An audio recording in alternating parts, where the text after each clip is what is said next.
चलिए आज भणीश्वर नाथ रेणु की एक बहुत ही मशहूर कहानी पहलवान की ढोलक की दुनिया में चलते हैं और समझते हैं कि ये कहानी आज भी इतनी जरूरी क्यों है।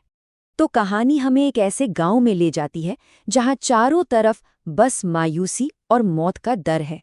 जाड़े का मौसम, अमावस्या की काली रात और पूरा गांव मलेरिया और हैजे की चपेट में है। हर तरफ एक भयानक सन्नाटा पसरा हुआ है।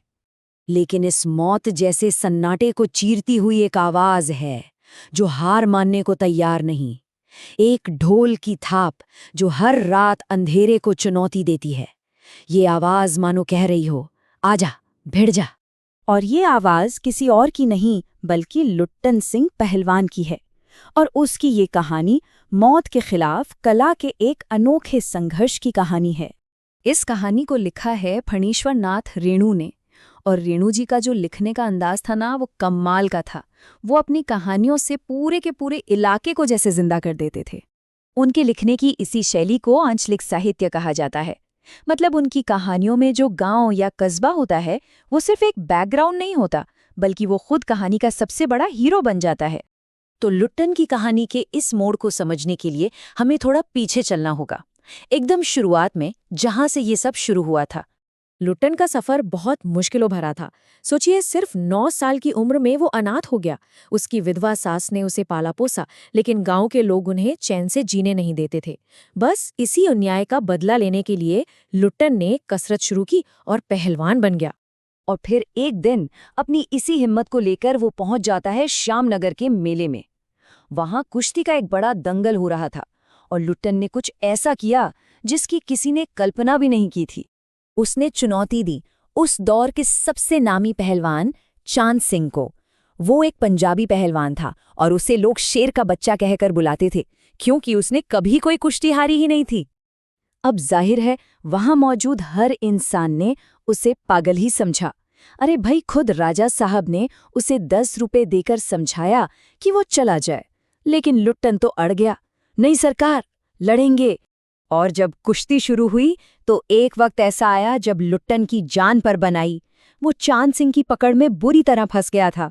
उसकी आंखें बाहर आ रही थी। और तब उसका गुरु, उसका कोच बना वो ढोल जो वहीं बज रहा था। ढोल की आवाज ने उसे रास्ता दिखाया। और कमाल देखिए, ढोल की उसी धाक धिना तिरकट तिना की लय को सुनकर लुट्टन ने ऐसा दाव चलाया कि वो चैंपियन की पकड़ से छूट गया। सब हैरान रह गए।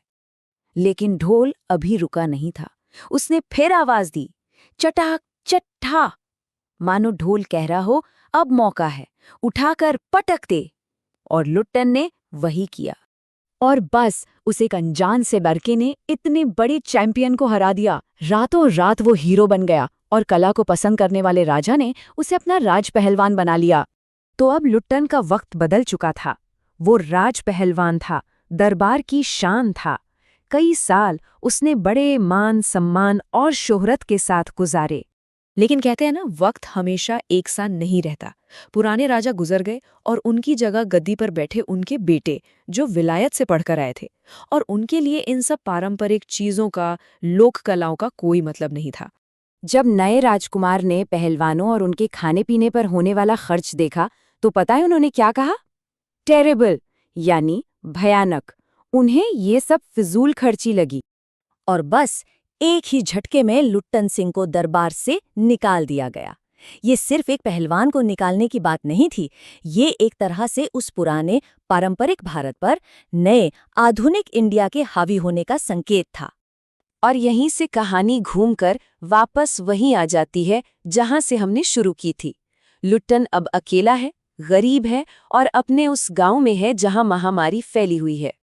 यहाँ मौत के साये में लुट्टन, वो कलाकार, अपना सबसे आखिरी और शायद सबसे जरूरी प्रदर्शन करता है।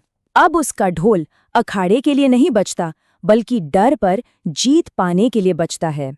वो हर रात ढोल बजाता था और उस ढोल की आवाज कोई मामूली आवाज नहीं थी। वो उस गांव के मरते हुए लोगों के लिए हिम्मत थी, मौत के सन्नाटे को चीरती हुई जिंदगी की आवाज। वो आवाज उस मुर्दा हो चुके गांव में जैसे जान फूंक देती थी। आखिरकार लुट्टन भी उसी बीमारी से हार जाता है। लेकिन उसकी कहानी का अंत हमारे सामने कुछ बहुत गहरे और ज़रूरी सवाल छोड़ जाता है। पहला सवाल तो यही है कि क्या किसी कला का वजूद सिर्फ इस बात पर टिका होता है कि उसे संभालने वाला, उसे पैसा देने वाला कोई है या नहीं? जब वो व्यवस्था बदल जाती है तो क्या कला भी बेकार हो जाती है? और रेणु हमें इसी आखिरी सवाल के साथ छोड़ जाते हैं। हमारी जो ये लोक कलाएं हैं, हमारी संस्कृति का जो ये इतना बड़ा हिस्सा है, क्या इन्हें यूं ही खत्म हो जाने से बचाने की कोई जिम्मेदारी हमारी नहीं बनती?